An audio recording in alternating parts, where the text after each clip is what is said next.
Mr.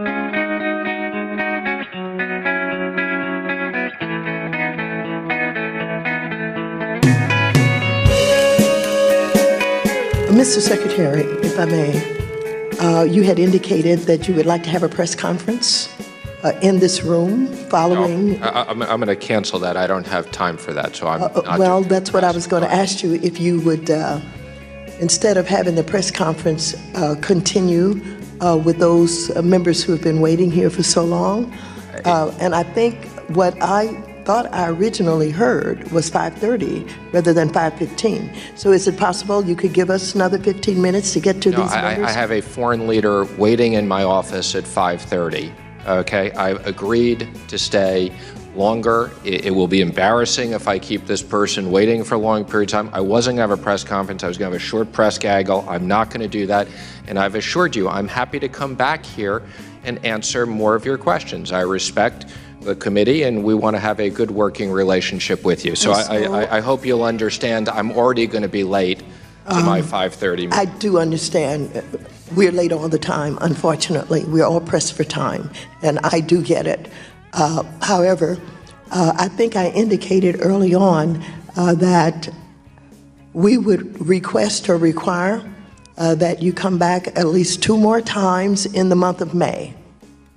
Is that something you're agreeing to? No, Madam Chair, I find this to be, I have here every single time Jack Lew and other people came here. There's never been anybody that's been here more than 3 hours and 15 minutes. I've sat here for over 3 hours and 15 minutes. I've told you I'll come back. I just don't believe we're sitting here negotiating when I come back. We'll follow up with your office. How long would you like me to come back for next time? I've told you I'll accommodate you. I appreciate that, and I appreciate your reminding us of the length of time other secretaries have been here. This is a new way, and it's a new day, and it's a new chair, and I have the gavel at this point. If you wish to leave, you may. Impeach 45. Impeach 45. Impeach 45.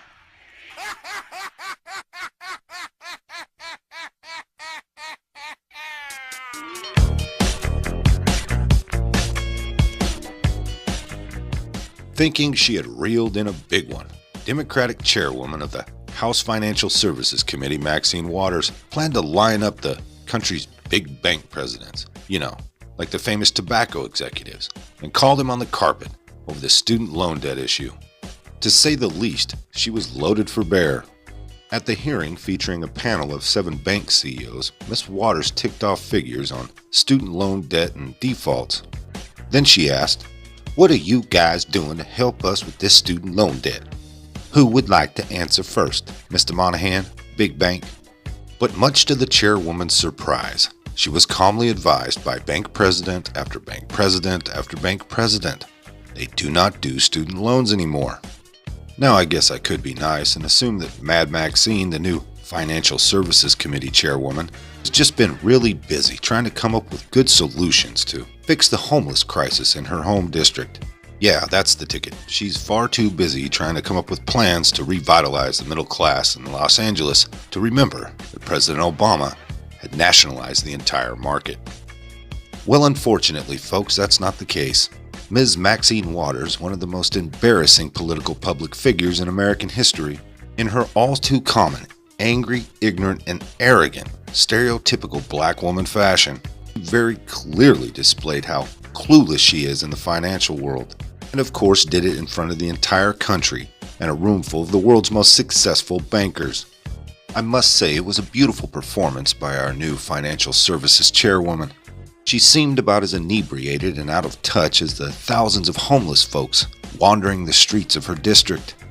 It's probably not hard to tell that I find Maxine Waters to be my favorite character in this low IQ, highly corrupt circus we call the Democratic Party. Now let's go over some of these bank CEOs' awkward responses to such a stupid-ass question. Bank of America Chairman and CEO Brian Monahan replied, "We stopped making student loans in 2007 or so." Ms. Waters replied, "Oh, so you don't do it anymore?" She continued on. Mr. Corbett, referring to Citigroup CEO Michael Corbett, he replied, We exited student lending in 2009. Not able to feel the vibe in the room through the cloud of arrogance surrounding her, Mad Maxine continued on like a dumb house cat chasing the laser into the wall over and over again. She then turned to James Damone, JP Morgan Chase chairman and CEO, who explained, when the government took over student loans in 2010 or so, we stopped doing all student lending. Now at this point it seemed like Miss Waters had what Alcoholics Anonymous would call a moment of clarity, and she quickly changed the subject with a, "Thank you. Now what about small business?" So now that there weren't any more big banks to saddle all her, I'm sure, very genuine frustration over student loan debt with, no more powerful capitalists to nail to the cross, where does she go from here? What's the likelihood of her dragging Mr. Barack Hussein Obama in front of her House Financial Services Committee, no doubt insinuating that him and his minions were so corrupt that they would rather chain the youth of the nation to lifelong debt, guaranteeing a retirement full of lucrative speaking engagements? Yeah, well, fat chance. I'll bet that black hole in all those photos we've been seeing would suck us up before that would happen. One thing is for sure, there is a very big problem with student loan debt in this country. According to reports, student loan debt is shot up from $154.9 billion in 2009 to $1.1 trillion in 2017. Now, with that being said, what if we took the approach of most Democrats and just set aside Ms. Waters' highly corrupt financial and political past? Pretty much every financial road this woman would explore would have an ending destination called home by a corrupt liberal elitist. Now, I know personally for a fact that I've had goldfish as a kid that were smarter than Maxine Waters. And don't get me wrong, I don't think Nancy Pelosi's much higher on the IQ scale. But I never would have thought she would have put Maxine Waters in such a volatile position. One thing's for sure, watching a senile professional race baiter attempt to grill very sharp CEOs from all over the industries is bound to A, be entertaining as hell, and B, not intentionally expose some political corruption. And if nothing else, it'll give C-SPAN a bump in the ratings.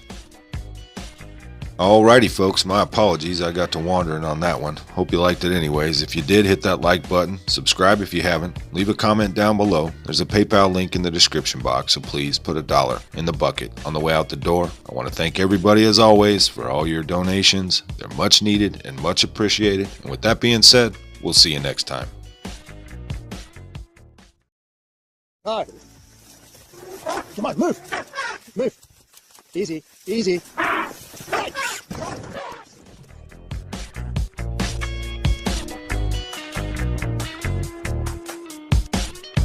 Let me begin, and I'm going to take 5 minutes for questioning. Much has been reported about how Deutsche Bank has been a pathway for criminals, kleptocrats, and allies of Mr. Putin to move illicit funds out of Russia.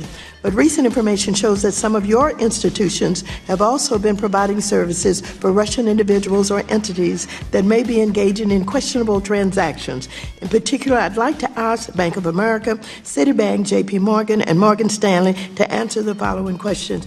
Has your respective bank conducted any review to identify and assess Russian-related accounts?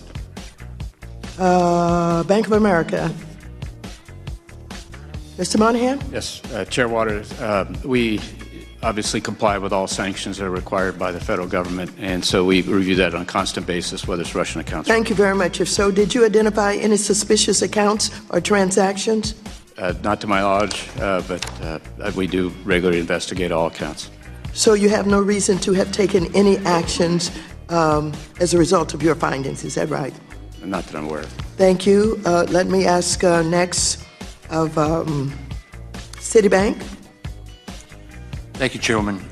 We take our responsibilities around AML very seriously.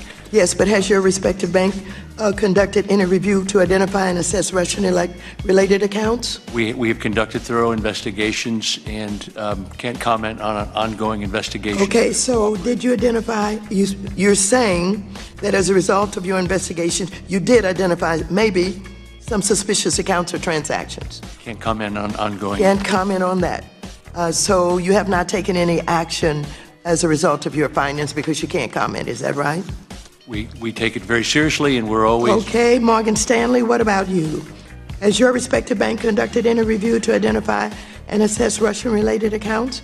We conduct regular reviews consistent with U.S. sanctions. Very good. Did you identify any suspicious accounts or transactions? Not to my knowledge, Chairwoman. And so you have not taken any action, is that right? That's correct. Thank you very much. Mr. Corbett, you mentioned that you had downsized somewhat. You've eliminated some business lines. Have you determined that that helped to make management more easy in your bank? In our bank, we have downsized considerably since the financial... How many business lines did you downsize? 70. And has it made management easier? Yes, it has. Mr. Diamond, what about you? Have you eliminated any business lines? We, every year, look at all of what we call hobbies and small businesses and things that cause problems and close them down. So the answer is yes. How many business lines have you eliminated? If I remember correctly, 17. Has it made management better? Sure. Thank you. What about you, Mr. Gorman? Yes, we have downsized a number of different businesses. Has it made management better? It certainly makes an organization. Thank you, Mr. Monahan. Have you downsized any business lines and stuck to your core business? Yes, we have, and as I said, Has it made management easier and better? it's made it more focused, yes. Thank you. Mr. Hanley, what about you? Yes, we have. Has it made management better? Yes, it has. Mr. Schroff, what about you? I'm not aware of that. You're not aware of what's happening in your bank? I'm not aware that we've downsized or eliminated businesses. So you have not reviewed, and you don't know. Is this something you think you need to take a look at? Chairwoman Waters, I have reviewed the businesses that we're in and don't think that we should be eliminating businesses that we're in. And to the best of my knowledge, we didn't exit businesses since the crisis. Mr. Solomon, I can't hear you. I apologize. We eliminated a handful of businesses since the crisis. Thank you. Today, there are more than 44 million Americans that owe, this is student loan crisis, $1.56 trillion in student loan debt. Last month, this committee received testimony that last year, 1 million student loan borrowers defaulted, which is on top of the 1 million borrowers who defaulted the year before. What are you guys doing to help us with the student loan debt? Who would like to answer first?